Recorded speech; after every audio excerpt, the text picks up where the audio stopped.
নিজেদের মধ্যে ঐক্য দৃশ্যমান করতে বলেছেন প্রধান উপদেষ্টা, বলছেন আসিফ নজরুল। বিমান বিধ্বস্তের ঘটনায় শিক্ষা উপদেষ্টা দায়িত্বশীল আচরণ করতে পারেননি, বলছেন নাহিদ ইসলাম। এবং সর্বশেষ জানাবো, এক ব্যক্তির কাছে ক্ষমতা কেন্দ্রীভূত থাকা গণতন্ত্রের জন্য হুমকি, বলছেন আক্তার। এতক্ষণ শুনছিলেন সংবাদ শিরোনাম, এবারে বিস্তারিত। তবে তার আগে অনুরোধ থাকবে আমাদের চ্যানেলটি সাবস্ক্রাইব করে বেল আইকনটি ক্লিক করুন। নিজেদের মধ্যে ঐক্য দৃশ্যমান করতে বলেছেন প্রধান উপদেষ্টা, বলছেন আসিফ নজরুল। আইন উপদেষ্টা আসিফ নজরুল বলেছেন, রাজনৈতিক দলের সঙ্গে বৈঠকে প্রধান উপদেষ্টা প্রফেসর মোহাম্মদ ইউনূস রাজনৈতিক দলগুলোর মধ্যে ঐক্য আরেকটু দৃশ্যমান করতে বলেছেন। আসিফ নজরুল বলেন, আজকের আলোচনা অত্যন্ত সৌহার্দ্যপূর্ণ পরিবেশে হয়েছে। যতগুলো দল কথা বলেছে প্রত্যেকেই বলেছেন ফ্যাসিবাদ বিরোধী ঐক্যের প্রশ্নে তাদের মধ্যে কোনো মতভিন্নতা নেই, কোনো বিরোধ নেই। কিন্তু তাদের মধ্যে কেউ কেউ বলেছেন, রাজনৈতিক মাঠে আমরা রাজনৈতিক প্রতিক্রিয়ায় অংশ হিসেবে আমরা একজন আরেকজনের বিরুদ্ধে মাঝে মাঝে কথা বলতে পারি। তার মানে এটা না আমরা তাদের রাজনৈতিক প্রতিপক্ষ, তারা আমাদের রাজনৈতিক সহযোগী। রাজনীতির মাঠে এই ধরনের কিছু কথা বলা হবে, এটা থেকে কোনোভাবেই আমাদের ধারণা করা উচিত না যে ফ্যাসিবাদ বিরোধী ঐক্যে কোনো ফাটল আছে। এমন ধারণা আমাদের করা উচিত না, এটা ওনারা আমাদের জানিয়েছেন। তিনি বলেন, রাজনৈতিক দলগুলোর পক্ষ থেকে আমাদের দুটি জিনিসের উপর হাইলাইট করা হয়েছে। একটি হচ্ছে আইন শৃঙ্খলা পরিস্থিতি রক্ষার ক্ষেত্রে আমরা যেন আরো শক্ত অবস্থান নেই, আমাদের কিছুটা ঘাটতি সম্পর্কে ওনারা বলেছেন। আর বিএনপির পক্ষ থেকে বলা হয়েছে, নির্বাচন প্রক্রিয়ার দিকে আমাদের সুষ্ঠুভাবে অগ্রসর হওয়া উচিত। প্রধান উপদেষ্টা বলেছেন, আপনাদের মধ্যে ঐক্য আছে, এটা আরেকটু দৃশ্যমান হলে ভালো হয়। বিমান বিধ্বস্তের ঘটনায় শিক্ষা উপদেষ্টা দায়িত্বশীল আচরণ করতে পারেননি, বলছেন নাহিদ ইসলাম।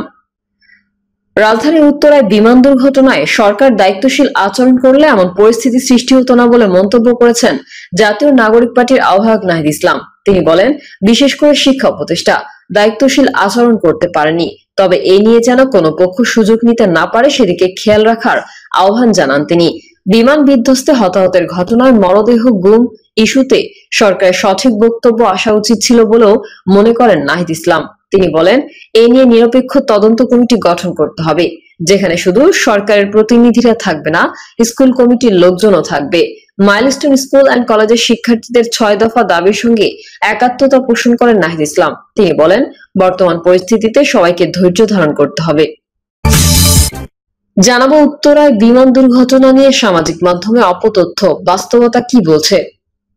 রাজধানীর উত্তরায় মাইলস্টোন স্কুল অ্যান্ড কলেজে বাংলাদেশ বিমান বাহিনীর একটি প্রশিক্ষণ যুদ্ধ বিমান বিধ্বস্ত হয়ে প্রাণহানির যে ঘটনা ঘটেছে তা গোটা দেশকে স্তব্ধ করে দিয়েছে। এ ঘটনায় এখন পর্যন্ত অন্তত 31 জনের প্রাণহানির কথা সরকারিভাবে নিশ্চিত করা হয়েছে। আহত হয়েছেন 1.5 শতাধিক, যাদের বড় অংশই শিশু শিক্ষার্থী। এই ভয়াবহ মানবিক ট্র্যাজেডির প্রেক্ষাপটে সরকারি পর্যায়ে উদ্ধার কাজ, চিকিৎসা সহায়তা, পরিচয় শনাক্তকরণ সহ নানা দিক নিয়ে যখন সর্বোচ্চ প্রস্তুতি চলছে, তখনই সামাজিক যোগাযোগ মাধ্যমে একের পর এক অপতথ্য, বিভ্রান্তিকর ছবি, মিথ্যা ভবিষ্যৎবাণী, এআই নির্মিত ভিডিও এবং ষড়যন্ত্র তত্ত্ব ঘুরে বেড়াতে শুরু করেছে। এর সঙ্গে ছড়ায় অ্যানোনিমাস মেইন পেজ নামে ফেসবুক পেজের একটি পোস্ট, যেখানে দুর্ঘটনার ভবিষ্যৎবাণী ছিল বলেও বিভ্রান্তি ছড়ায় অনেকের মধ্যে। এই বিভ্রান্তিতে অনেকেই ধোঁয়াশায় পড়েন। এটি আন্তর্জাতিক ষড়যন্ত্র বা সুপরিকল্পিত হামলা কিনা।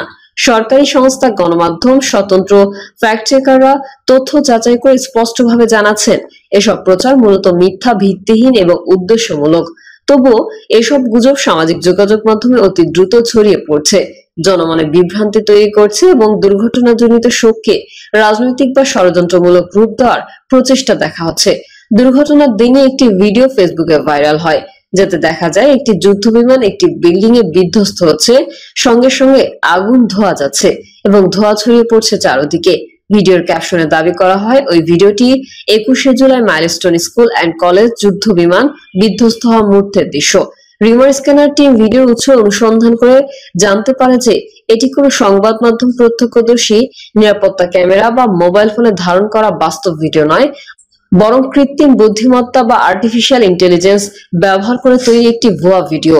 গুগলের তৈরি ভিউ নামে এআই ভিডিও টুল দিয়ে 8 সেকেন্ডের ওই ভিডিওটি তৈরি করা হয়েছে।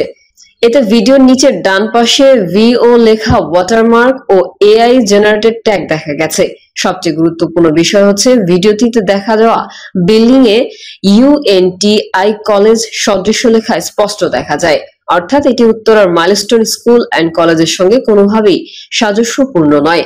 অর্থাৎ ভিডিওটি একটি সম্পূর্ণ সাজানো দৃশ্য যা একাধিক ব্যতিক্রমী অস্বাভাবিক ভিজুয়াল ও গঠনগত বিপরীত বহন করে।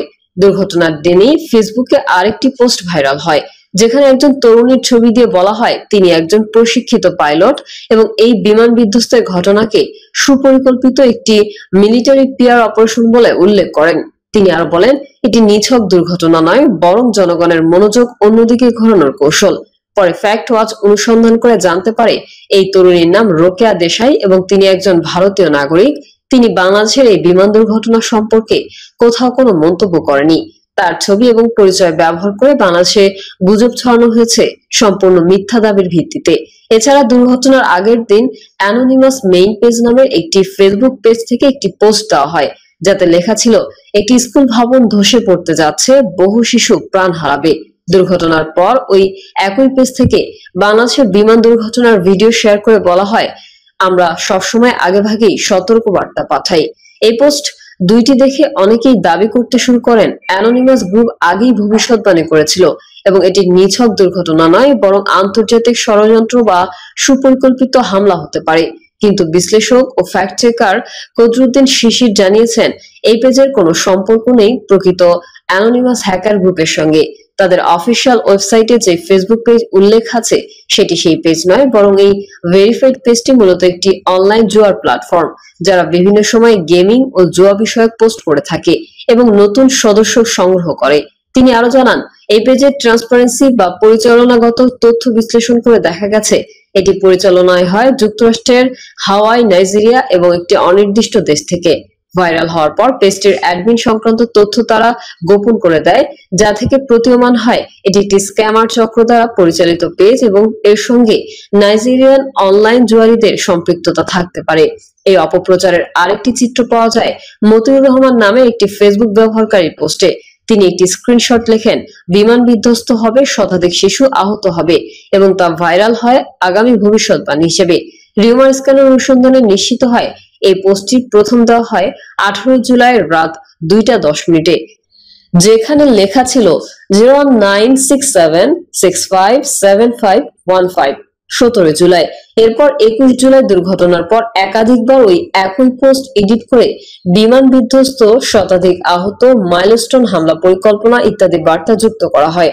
অর্থাৎ ঘটনাপূর্ব কোনো ভবিষ্যৎবাণী ছিল না, বরং দুর্ঘটনার পর আগের পোস্ট এডিট করে মিথ্যা প্রচার চালানো হয়।